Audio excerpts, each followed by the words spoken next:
Hello, my name is Devin Law. I am a third-year undergraduate at the University of Lethbridge studying in the music department.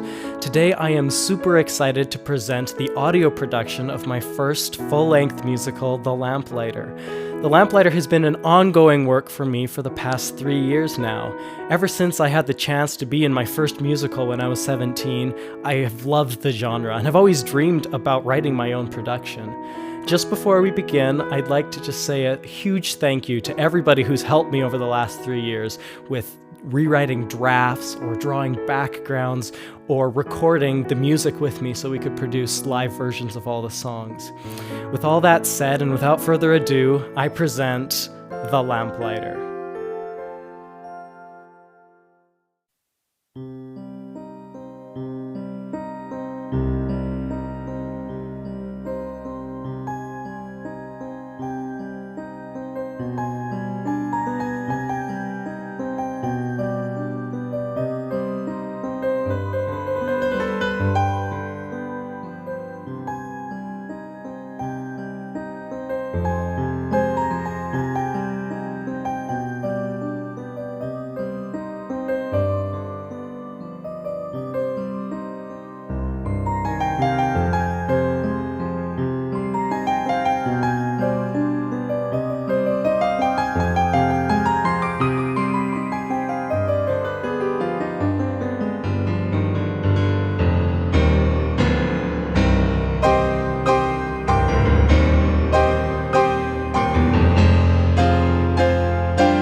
Prologue. It was a clear night, one that made the sky look like a canvas painting you might find in an old romantic collection. A cluster of British soldiers huddled around a campfire to ward off the autumn chill, the flickering light casting eerie shadows across their wearied expressions. October leaves had fallen and faded into November snowflakes as the year of 1812 approached a bitter close. The group of soldiers had been sent to battle over a land that, in all honesty, none of them cared much for. Many a long day and anxious night had left them longing for a taste of home or glimpse of the sea. The mud caking their weathered boots and the calluses covering their hands told the forlorn tale of their past 6 months on the shores of Lake Erie. Yet, for the travel-worn battalion, hope flickered faintly. A letter had arrived that afternoon informing them of a replacement battalion 3 days off their camp. So close seemed their relief, and so clear sparkled the stars, that perhaps they could not be blamed for letting their guard slip a little too low that night. Just out of the circle of firelight, a small tent was pitched. In the tent, a man sat hunched over a makeshift desk. His cap was pushed back over his dirty blonde hair, and in the light of his small candle, a badge on his tattered sleeve could be seen displaying the word medic. Parchment was rolled out in front of him, held down by an old photograph of the man standing by a beautiful young lady who held an infant in her arms. Pulling his candle closer, the medic penned these words: "My dear little Bella, it has been almost 6 months since we came to the woods of this magical new land. I cannot wait to tell you my tales of adventure. The air is so cold here it freezes your breath as it leaves your lips.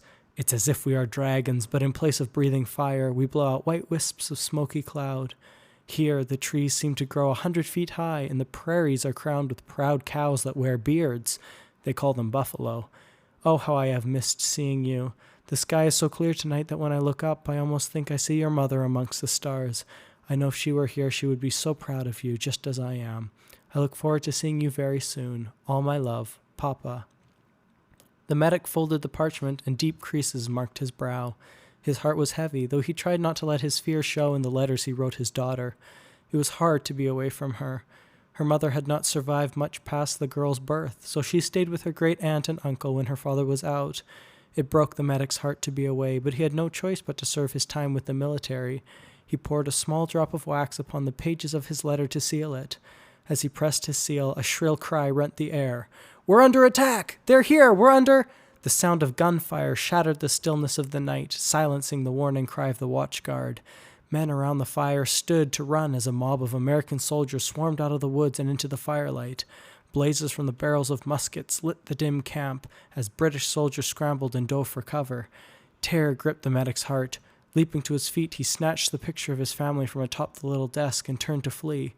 A volley of muskets shots showered down upon the medic's tent as a British soldier spurred a frantic horse past. The rider's silent cry was cut short as he and his horse crashed lifelessly into the side of the tent, knocking the medic's photograph from his hand and raining wood and canvas down upon him. Fighting to breathe, the medic strained against the weight of the fallen horse and its rider, which pressed mercilessly down upon him. Shouts, gunfire, and the pounding of running feet echoed all around him, then faded into the distance as the American soldiers pursued the retreating British battalion deeper into the midnight forest. The medic struggled to pull himself free, but could not move against the weight upon him. His head pounded, and his lungs screamed for air. Blackness crept across his vision as unconsciousness began to pull him into its numbing embrace. As his vision went black, rough hands gripped his shoulders and pulled him from under the wreckage of the battlefield, dropping him to the ground. Through fuzzy eyes, the medic gained a glimpse of muddy black boots before a blunt object struck the back of his head and pain exploded at the base of his skull.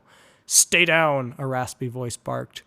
The gritty taste of soil filled the medic's mouth as a boot heel pressed his face into the dirt. His heart raced. The war had been a cold one, and few prisoners were ever taken, especially people such as himself who had little information to offer or rank to exploit through hostage bargaining. "Should we take him with us?" another voice asked, this one younger, almost juvenile. "No," replied the first. "He's not worth anything to us. Just shoot him and move on." The medic's stomach sank as he heard the click of a musket hammer being pulled into place. Time seemed to stop as he waited, the silence stretching like paper-thin ice upon the surface of a freezing lake. "Hold!" a voice commanded in a deep, authoritative tone. The sounds of footfalls drawing closer echoed in the medic's ears. "I assume charge of this man. Move on." "Yes, General," a chorus of voices replied. Raising his head slightly, the medic risked watching as the crowd of dirty black boots shuffled away from where he lay, replaced by the general's polished ones inlaid with silver buttons. A hand, gentle but firm, gripped the medic by the arm. "On your feet, man," the general commanded, "and don't try anything or I will not hesitate to run you through." Despite the adrenaline in his system, rising was a task. Even if he had wanted to run or attack, he knew he lacked the strength. Rising slowly, he leaned generously on the general's support, his legs and back aching where the horse had pinned him under the tent. Wiping dirt from his face, he looked up, his eyes meeting those of the general. The general was not an extraordinarily large man, nor did he appear a day over 30 years old, though he was thick, as if he had spent most of his life doing manual labor. He wore a hard expression, but there was a soft sadness to his eyes, the eyes of a kind man forced to live the life of a soldier. "You're a medic," the general observed, looking the doctor up and down once. "You're no soldier. What is your name?" "Cartwright, sir," the medic replied. "Dr. Charles Cartwright." "Cartwright, is it?" The general bent down and picked up the medic's photograph of his family, shaking off the crumbled shards of its shattered pane. Looking at the photograph, the general's expression softened and grew somewhat distant. "You have a daughter," the general observed. "I have a little one back home as well, a son, about the same age, I'd wager." Pressing the photograph into the medic's hands, the general met the doctor's gaze. "Doctor," he said, "if any difference is to be inspired in their world, it won't be through battle or bloodshed. We think too often of our enemies and too seldom of our friends. Dispute of territory merits armies, whereas the beggar's cup earns but a penny from a passing priest." The general paused, then placed a hand on the medic's shoulder. "Go, Dr. Cartwright," he said firmly. "Leave this place, but leave it with an oath. Swear to me that you will never turn your back on those the world has cast aside. Use your skills to lift more than simply yourself. Help the street sweepers and lamplighters who come to you. Do all in your power to aid them, even as others scoff." Confused and frightened, his vision still swimming slightly, the medic stammered, "Yes, sir, I swear I will." He bowed his head nervously, silently fearing he was being fooled. "Go, run," the general repeated, releasing his grip on the medic's shoulder and pointing to a small trail that snaked off into the trees behind the remnants of the British camp. "Take the road to the west, and you will not be discovered." The medic looked up at the general and saw a great sadness fill his eyes. A longing burned deep within them, as if he too wished to run from the war, but the medic knew that in a sense the general was as much a prisoner as he was himself.